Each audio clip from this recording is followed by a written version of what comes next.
بسم اللہ الرحمن الرحیم۔ السلام علیکم ورحمۃ اللہ۔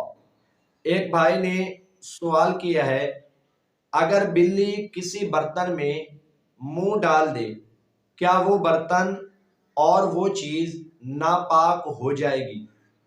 پیارے بھائیوں، بلی کا جھوٹا مکروہ ہے، اور اگر بلی کسی کھانے یا پینے کی چیز میں منہ ڈال کر کچھ کھا پی لے تو وہ کھانے یا پینے کی بقیہ چیز اور وہ برتن ناپاک نہیں ہوگا، اور اس کے بچے ہوئے کھانے یا پانی کا استعمال مکروہ تنزیہی ہے۔